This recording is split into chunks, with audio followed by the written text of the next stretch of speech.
Selanjutnya nanti biar proses pembuatan busur atau jemparing itu nanti biar anak langsung saya sama ahlinya. bisa, monggo ini anak saya yang bisa. Iya. Ya, ini Mas Hafid lagi proses apa nih Mas? Tahap apa nih Mas? Ini untuk ngatur kelenturannya. Kelenturan. Ya. Karena memang ini buatan benar-benar dari tangan sendiri ya Mas? Iya. Nah ini kalau kita bicara tentang step by stepnya nih Mas, cara membuat busur panah ini seperti apa Mas?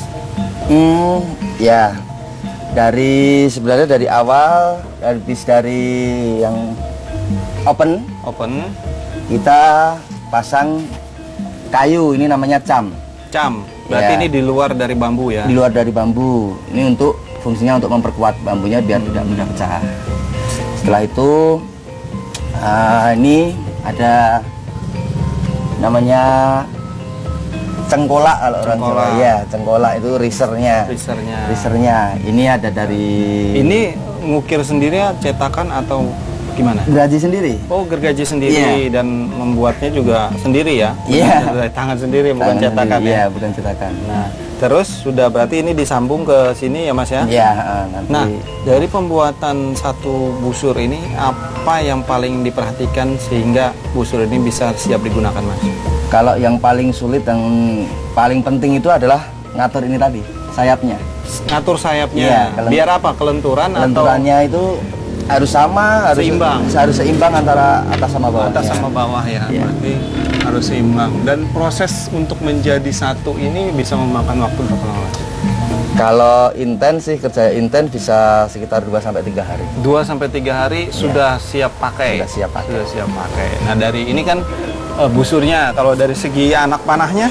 Dari segi anak panahnya ini dari bambu juga bambu petung juga. Ini bulunya bulu ayam, bulu entok juga bisa. Bulu entok bisa. Jadi ini semua berasal dari bambu dan dari tangan sendiri. Iya. Nah, yang sudah jadi Mas, saya pengen lihat Mas. Sudah jadi. Ini. Oh, ini salah satu contohnya ya. Salah satu contoh yang udah. Ya, nanti. Nah, ini udah jadi nih, yang. Jadi ini bisa digunakan untuk pemula. Bisa mau mencoba.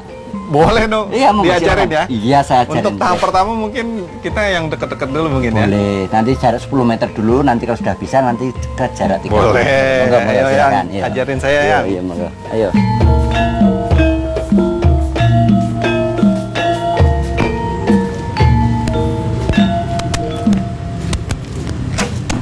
Nah, ini sudah ya Pak. Nah, itu targetnya Pak, putih. Ada merah-merah itu disebutnya apa Pak? Ini kan bandul itu. Oh, bandul. Yang merah itu nilainya 3. Yang merah kecil itu 3. Oh, itu kecil banget ya Pak ya? Iya. Mobil nanti dilihat dari 30 meter. Wow, lebih kecil ya. Terus yang putih itu nilainya 1. Nilainya 1. Nah, ini gimana nih Pak? Duduknya? Sekarang, duduknya kayak Bapak ini ya. Jadi bisa dicontoh. Berarti duduknya bersila ya Pak? Iya. Bersila. Agar tidak kena arlosinya, tolong arlosinya. Oh, arlosinya. Mungkin saya lepas aja ya Pak ya. Lepas boleh.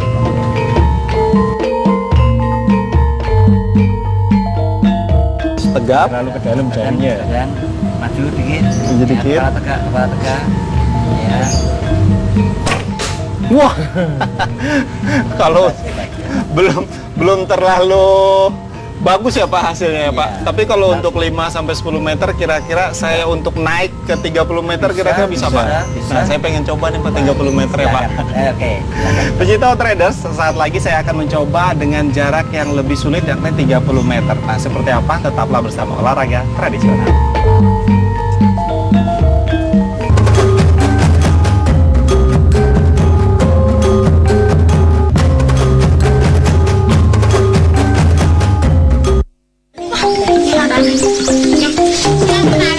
Keceriaan terpancar dari wajah-wajah mereka. Bangga terlahir sebagai putra daerah karena dapat memperkenalkan ragam adat dan budaya Indonesia.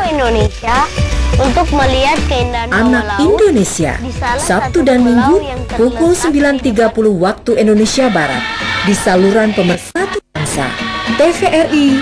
Betul sekali. Inilah Desa Brajan, desa yang dikenal sebagai sentra Menyuguhkan ragam informasi dan peristiwa menarik mengenai perkembangan pembangunan yang terjadi di seluruh Indonesia. antara lain regenerasi pengrajin, ketersediaan bahan baku, hingga keberpihakan harga pasar. Indonesia Membangun dapat Anda ikuti setiap hari pukul 11 waktu Indonesia Barat di TVRI, saluran pemersatu bangsa. Dia, tari maino kanda, au dagai ki au piarai ki ato.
Hanya laki-laki, pemanah tradisional dari kaum Hawa pun juga bisa kita temui saat Sipas menggelar latihan setiap sorenya di Sriwedari.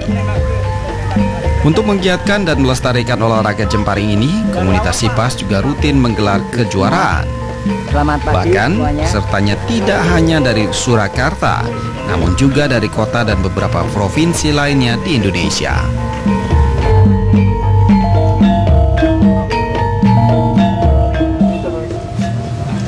Wah, ini yang 30 meter ya, Pak? Iya, 30 meter. Tadi kan sudah 10 meter, sudah lumayan loh. Lumayan Sekarang ya. 30 meter. Saya coba ya. Ya, oh, ini Mas. Halo, saya Rizky, Pak Pak. Anang. Mana? Kita Mas sudah. Rizky, Pak. Ya. Monggo, kalau mau.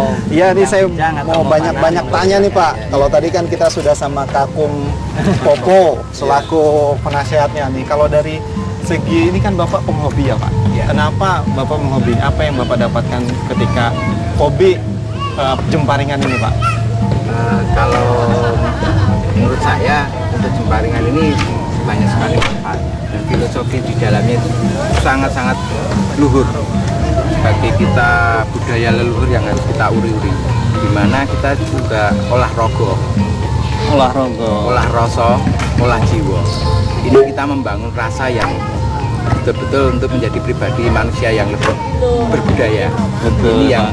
yang kita rasakan manfaat dari tidak cuma sekedar hobi, tapi saya membangun pribadi saya untuk lebih berbudaya.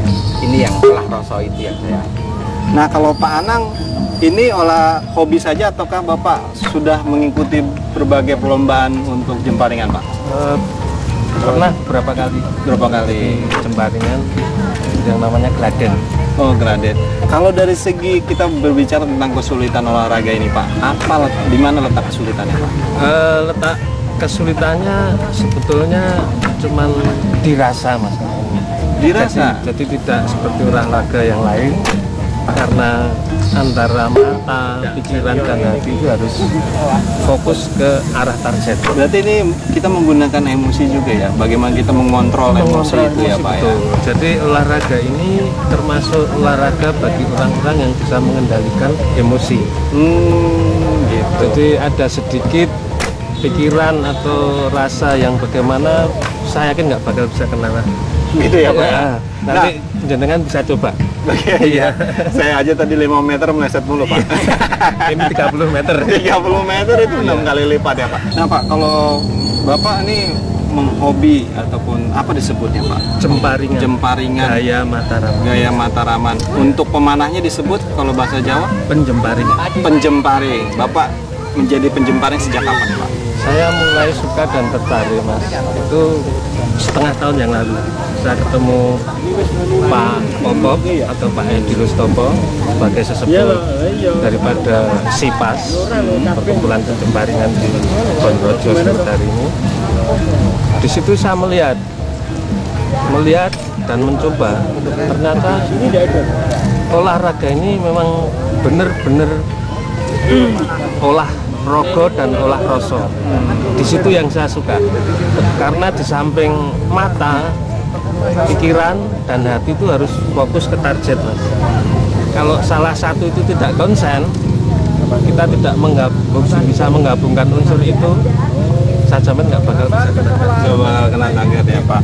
Berarti filosofinya sudah dapat. Nah sekarang saya mau coba nih Pak. Silakan. Nah gimana Pak ya? Tadi sudah sedikit diajarin Pak Popop, tapi cuma 5 meter Pak. Mungkin 30 meter lebih susah lagi ya Pak ya. Tarian agak lebih kuat Mas, lebih panjang. Oh tarikan lebih kuat, panjang.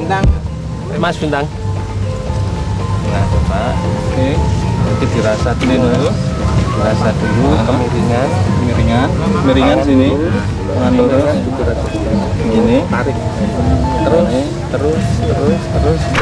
Nah, fokus. Dirasakan, Mas. Ya, itu sudah bagus. Udah bagus. Sudah Jauh, bagus. tapi, Nah, tapi biasanya kalau orang pertama nyoba, pasti anak panahnya itu nyungsep ke bawah. Oh, nyusut ke bawah ya, berarti mending Sudah hebat. berarti. Sudah hebat. Pecinta olahraga tradisional, itulah tadi serangkaian olahraga tradisional, panah tradisional dari Solo, Jawa Tengah. Berbagai filosofi kehidupan bisa kita tarik dari olahraga yang asli dari tradisi dan budaya Jawa yang ada di Solo, Jawa Tengah. Terus saksikan olahraga tradisional setiap Sabtu pukul 8.30 waktu Indonesia Barat. Olahraga tradisional dari tradisi jadi prestasi. Sampai jumpa. Coba lagi Pak.